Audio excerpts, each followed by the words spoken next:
sous les étoiles, enfant de roi, armée royale. Ta descendance est innombrable, un océan de grains de sable. Messieurs et dames, bonjour. Bienvenue à cette émission Trajectoire qui vous est propre. Nous avons l'inquiétude de recevoir pour vous un jeune. Il est audacieux, ambitieux. Il vit en République démocratique du Congo, plus particulièrement dans la ville-province de Kinshasa. Je vous assure que c'est un plaisir de le rencontrer et de parler de lui.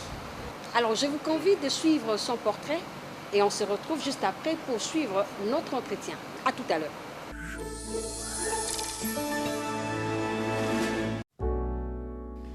Né en République démocratique du Congo, le 28 juin d'une certaine année, à Kisangani, dans la province orientale.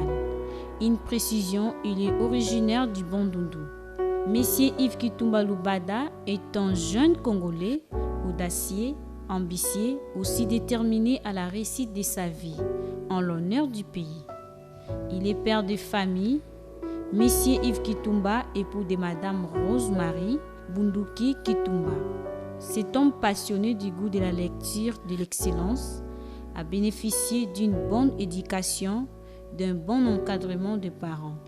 Il était au départ chantre à l'église Sacré-Cœur avec son grand frère. Il avait commencé par la médecine pour enfin changer d'option et devenir expert en finances publiques. Pour sa petite histoire, M. Yves Kitumba avait commencé la vie professionnelle avant même de terminer ses études universitaires. Pour lui, tout ce qu'il a aujourd'hui vient de la République démocratique du Congo. M. Yves Kitumba, rassembleur de jeunes Congolais, avec comme souci de sauvegarder les valeurs républicaines. Il est président du mouvement national congolais pour le changement. Spécialiste en banque et assurance, secrétaire particulier et conseiller politique du ministre des Transports et Voies Communication en 2012. La même année, conseiller du ministre de l'Enseignement supérieur et universitaire. En 2011, il fut conseiller du ministre de la Recherche scientifique. Il détient une licence en gestion financière, banque et assurance en Belgique. Aussi spécialiste en finances publiques et audit en France. Pour finir, M. Yves Kitumba est auditeur interne dans une entreprise de la place. Fier de vous recevoir dans Trajectoire.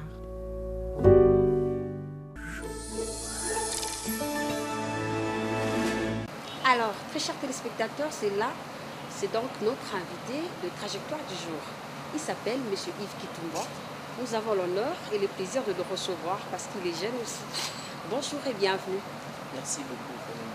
Alors, comment allez-vous? Oui, ça va, au niveau de notre santé, ça va. Alors, nous venons de suivre tout à l'heure votre portrait. Alors, parlez-nous un peu de votre, je peux dire, quiétude, appréciation ou sentiment. Bon, je suivis avec une attention soutenue les images et je suis très heureux de voir que le montage où les images sont propres et puis on a repris effectivement ce que nous sommes. Au-delà de ce que nous avons des compétences scientifiques qui a été libellées dans ce portrait, nous gardons également des expériences associatives et politiques que nous possédons. Au-delà de ça, nous sommes dans la fraternité où nous partageons également les sentiments en tant qu'humains avec le souci d'autres personnes qui nous suivent. Ah d'accord. Mais cela vous a pris combien de temps? Parce que la trajectoire ne finit pas, c'est jusqu'à la mort. Moi, mais là maintenant... Je me dis d'ailleurs que c'est un début pour moi. Ok. Voilà. La vie de l'homme est composée de la naissance, on grandit et puis voilà. Alors, ce qui me concerne, c'est dès que je suis les images, je me dis ce n'est que les débuts pour moi. J'ai envie de foncer, d'aller encore un peu plus loin. Hein.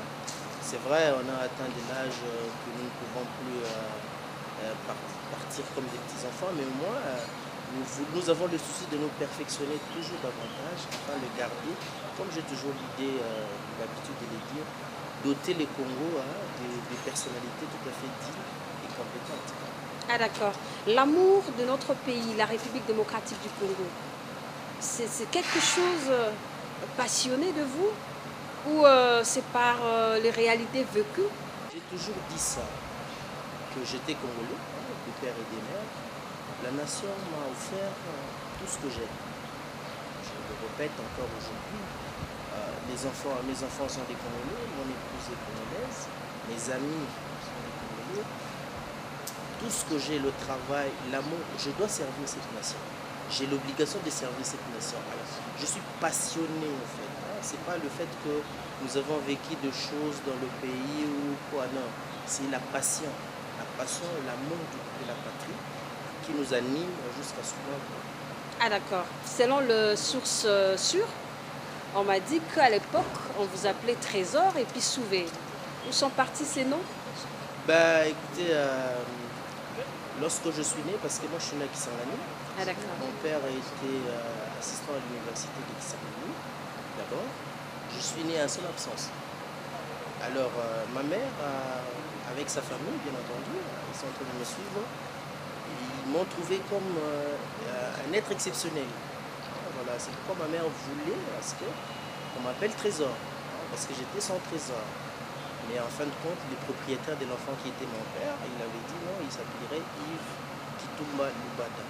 Voilà, c'est pourquoi on a essayé de fusionner, mais papa s'est imposé. Je gardais le nom de Yves jusqu'au jour d'aujourd'hui. Ah d'accord. Mais c'est ce que vous êtes en train de vivre aujourd'hui parce qu'on a eu quand même à sillonner dans des lieux où on vous connaît trop. On nous a dit que vous étiez éveillé depuis l'enfance et puis même au niveau des études, vous étiez en train de briller. Est-ce c'est vrai ou alors c'est juste pour... essayer un peu d'embellir les téléspectateurs? C'est un héritage.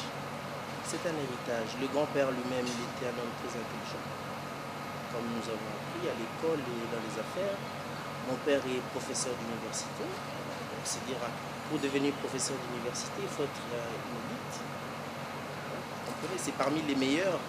Alors, vous imaginez la combinaison. La symbiose. La combinaison Ah, d'un d'accord. intellectuel de ce genre, plus ma mère. Parce que je vais vous avouer que je suis né dans une famille, dans un couple des éducateurs. C'est-à-dire, ma mère, elle est enseignante.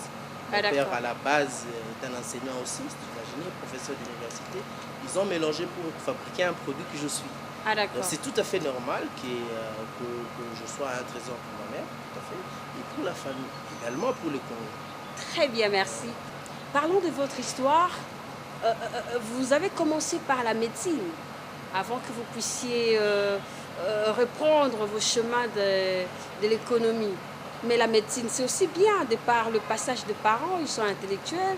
Et la médecine, pour vous, ça aurait aussi vous donné une J'étais belle passionné avenir. par les chiffres. Par les chiffres. Les chiffres, en réalité. J'aimais beaucoup les chiffres depuis mon enfance. C'est vrai, j'ai respecté mes parents jusqu'à un niveau parce que mon père tenait à ce que je sois médecin. C'est parce qu'il avait un modèle, son oncle qui était médecin. Il tenait à ce que moi, comme son fils, être médecin. Mais ce n'était pas la réalité de ma vision, en fait. Je suis allé en médecine par la volonté de mon père. Après, j'ai essayé de convaincre mon père. Parce qu'il ne voulait pas, il voulait à ce que je sois médecin. Ah d'accord. Vu l'intelligence, il voulait que je sois médecin. Mais après, je lui ai fait comprendre que j'étais passionné par le chiffre. J'étais passionné vraiment à travailler sur l'économie, les chiffres de notre nation. Du coup, j'ai chuté en économie après son accord, bien entendu. Et il a vu que mon évolution était plus parfaite en Ah, d'accord. économie. Et il a compris que c'était ma passion, en fait, les chiffres. Les chiffres. Ok, d'accord. Vous parlez plus du souci de la jeunesse parce que vous êtes président d'une association nationale pour le changement de la jeunesse.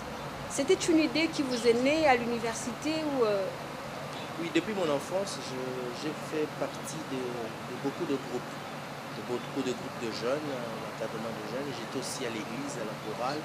J'ai grandi comme ça dans des milieux associatifs jusqu'à mon jeune âge, jusqu'à ce que je suis allé plus loin.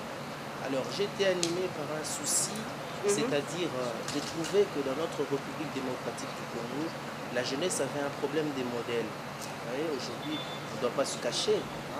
Nous calquons quelque chose qui n'est pas tout réel, qui n'est pas du tout normal pour la jeunesse. Alors, soucieux de mon pays, je voulais doter la nation, en fait. Je voulais doter la nation de jeunes, en fait, dignes, qui sont basés sur des valeurs morales.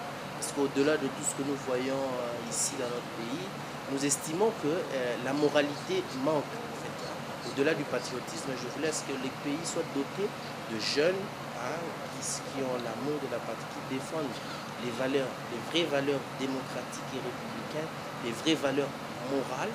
C'est pourquoi nous avons mis sur pied cette association qui s'appelait Mouvement national congolais pour le changement. C'est une ASPEL.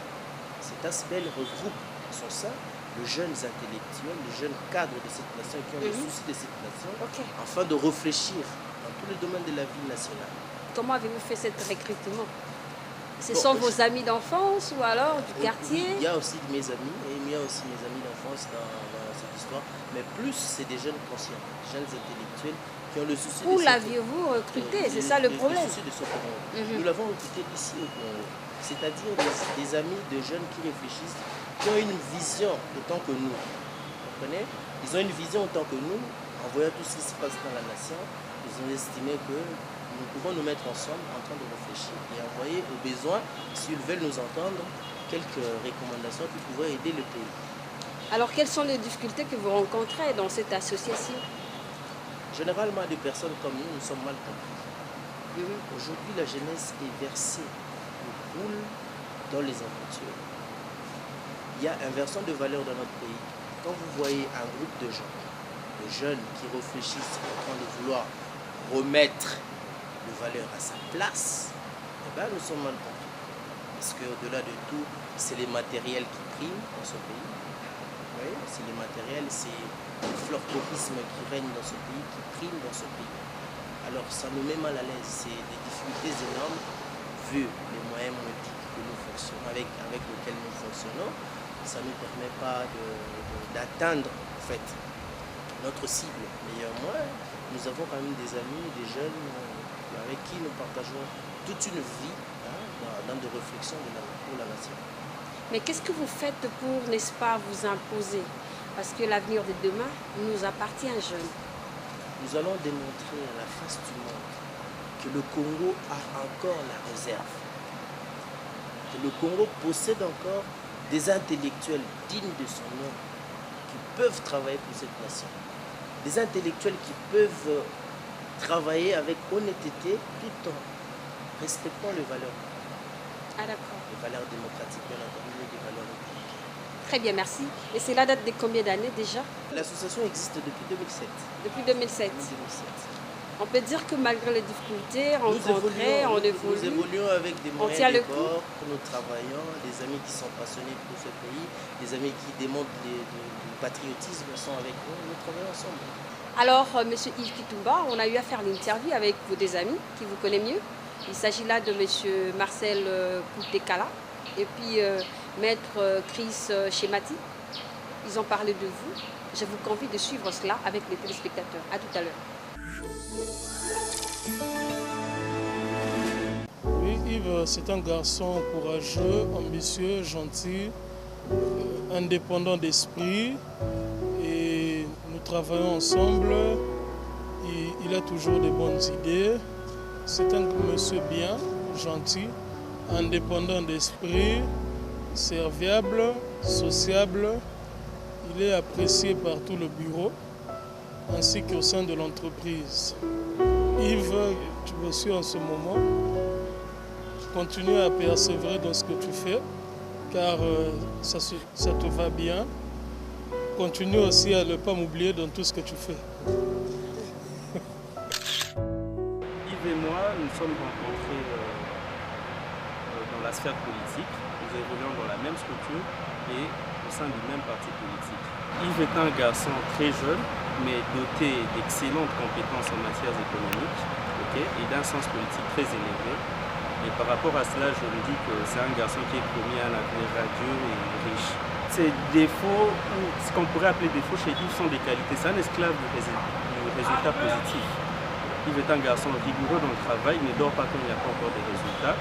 On travaille jusqu'à très tard la nuit, à 2 h du matin, on s'est fait de mail, donc c'est un garçon très rigoureux, esclave du résultat positif, et j'aimerais quand même qu'il apprenne à se relâcher de temps en temps.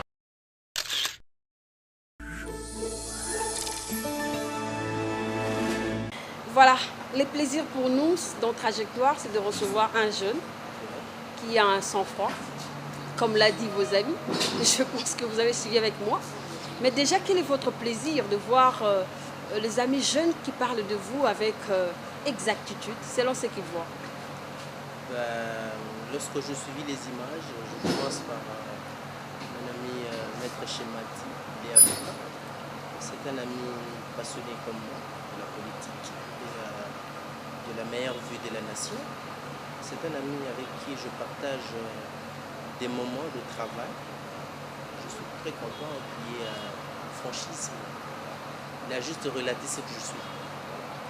Alors nous continuons cette émission avec vous, mais dites-nous un peu, de par vos études, de par vos ambitions, qu'est-ce que vous cherchez au fait dans ces pays comme la République démocratique du Congo? Écoutez Fanny, la République, comme je venais de le dire tantôt, la République a besoin de dirigeants, des leaders dignes, basés sur des bonnes valeurs, sur des valeurs morales et démocratiques. Quel est notre combat? Je dirais, telle est notre démarche de vouloir doter la République de dirigeants dignes qui sont basés sur la moralité et avec les valeurs démocratiques et républicaines. Voilà un peu ce que je peux dire par rapport à ça. Très bien, merci. Mais lorsque nous avons, n'est-ce pas, fait le portrait avec vous, on a remarqué que vous êtes un homme de lecture, vous lisez beaucoup, et l'on vous a trouvé en train de lire un livre sur les lois financières. Mon père m'a appris la lecture. Vous savez, être fils d'un couple éducateur, c'est pas facile. J'ai appris à écrire, à lire et à écrire à la maison avant d'aller à l'école. C'est de même lorsque j'ai évolué un tout petit peu au niveau de l'université, j'ai fini mes études, j'ai appris l'administration à la maison avant d'aller dans le monde professionnel. Maintenant, il y avait quelque chose qu'il faisait qui m'a beaucoup aidé dans la vie. C'est-à-dire, lorsque je voulais lui dire quelque chose par écrit, il avait toujours son stylo rouge.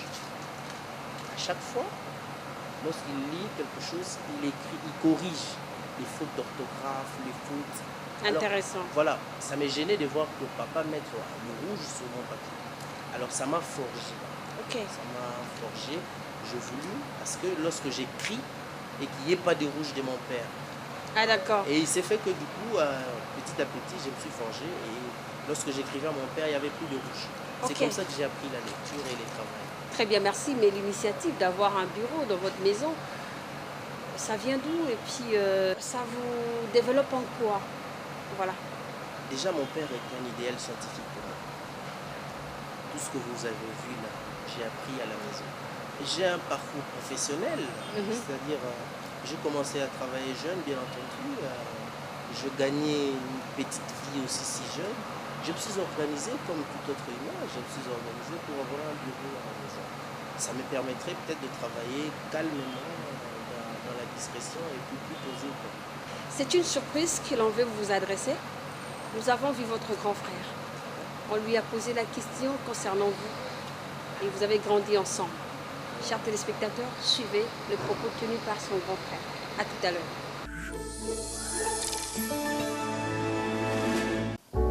Parce que c'était un enfant vraiment qui avait beaucoup d'ambition. C'est un enfant qui était brave, mais un peu turbulent. Il aimait la grandeur.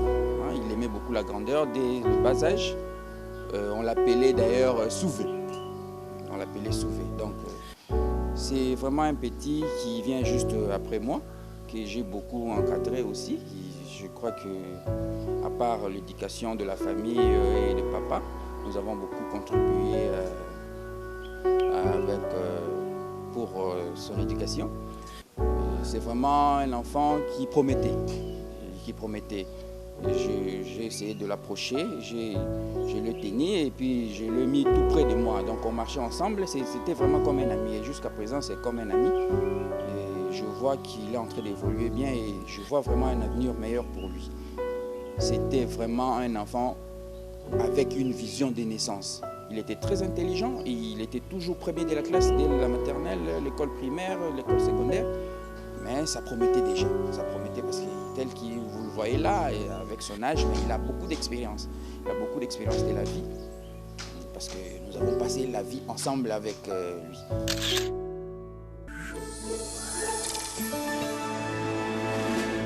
Alors, c'était là, donc, votre grand frère, Zeno Kitumba.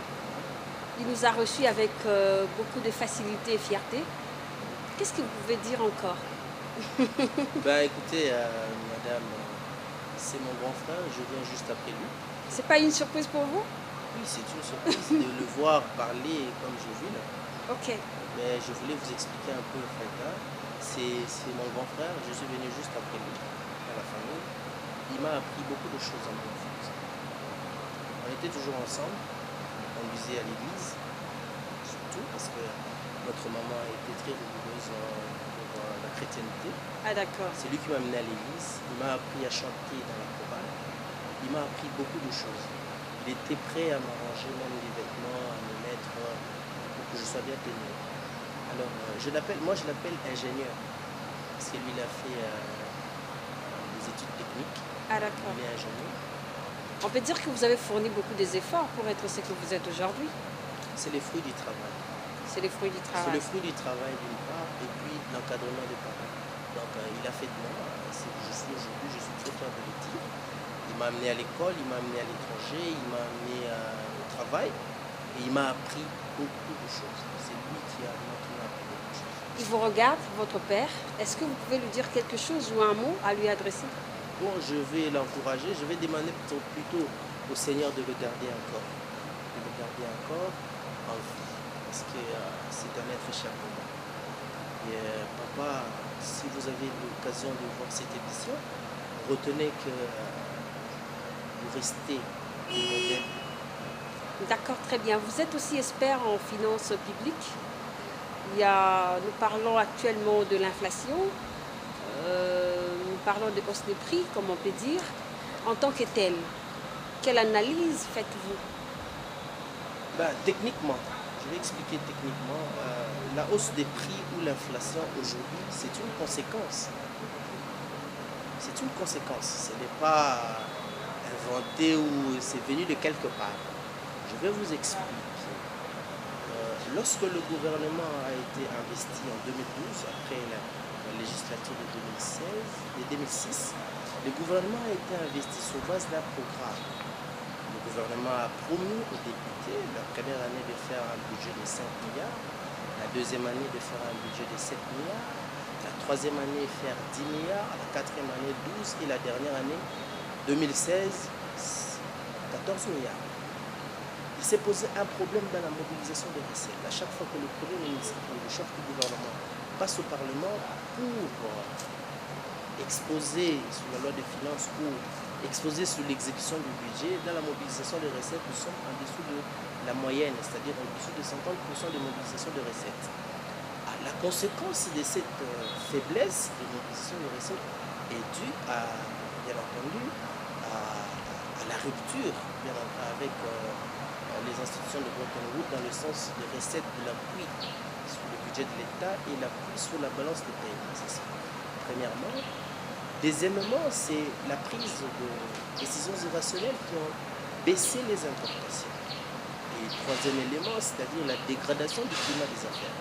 Dans une économie extravertie comme la nôtre, dans une économie qui dépend de l'extérieur, ces trois éléments doivent être pris en compte. Faute de quoi, aujourd'hui, nous assistons à ce scénario d'inflation. Alors, les importations baissent, ça affecte la réserve de change. Lorsque ça affecte la réserve de change, il n'y a pas de devises dans le marché. Du coup, les francs congolais se retrouvent annexés, excédentairement dans le marché, comme on le dit. Ça va poser un problème d'inflation. Parce que tout ce que nous consommons, nous l'importons. À la majorité, des produits de consommation sont des produits importés. Ce qui est normal. Lorsque nous n'avons pas de devises, les commerçants ou les opérateurs économiques n'auront pas les moyens de faire le commerce extérieur. Ils n'auront pas les moyens de faire le commerce extérieur. Du coup, on se retrouve avec la monnaie nationale qui flotte, et puis il y a flambé des prix lorsque le devise est très rare. Voilà. Très bien, merci. Mais vous êtes sans ignorer que nous venons de perdre un artiste musicien international, on peut dire ça comme ça, parce que c'est un Congolais qui a donné la fierté du pays à l'extérieur, Papa Wemba.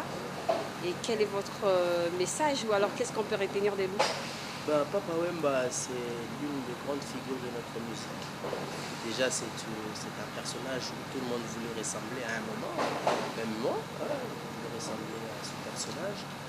Mais c'est un trou, c'est un vide pour la nation en termes culturels. Nous avons perdu un homme de la musique. Ça peut nous servir des leçons, mais on tenait que nous perdons un monsieur. Je l'ai connu, mais nous avons perdu quelqu'un de grand. Voilà, c'était une fierté de vous recevoir dans cette émission Trajectoire. Merci. Et je pense qu'avec tout ce qu'on a eu à discuter avec vous, j'aimerais que vous puissiez prodiguer un conseil à la jeunesse congolaise pour terminer. Les jeunes Congolais, je dois leur dire d'abord d'être déterminés dans la vie. Je n'ai jamais vu un homme déterminé échouer. Je leur demande la détermination. Ça, c'est premièrement. Deuxièmement, c'est le patriotisme, l'amour de la patrie. Servir cette nation qui nous a tout donné. Nous avons le devoir envers cette nation. Et puis, au-delà de tout, c'est braver la peur. Braver la peur. Travaillons pour l'intérêt de cette nation. Le Congo n'appartient à personne. Le Congo n'appartient pas à un groupe d'individus ni à un individu. C'est un héritage commun. Merci d'être le nôtre dans cette émission Merci, Trajectoire. Madame Malaba. Très chers téléspectateurs, c'était un plaisir pour nous de recevoir pour vous Monsieur Yves Kitumba, qui est donc un jeune audacieux. Je pense que vous avez retenu de lui, il faut bannir de la peur et ensuite il faut avoir la vision pour hériter dans notre pays, la République démocratique du Congo. Nous sommes bien à la fin de cette émission. Je remercie comme ça à la prise de vue Rolly Nawezi, merci beaucoup à toi. Merci à Trésor Sambi, merci comme ça à Ciel Zanga et à toi Pierre Mwanda et à vous chers téléspectateurs. Au plaisir, je crois que le prochain jour, ça sera votre tour. À plus.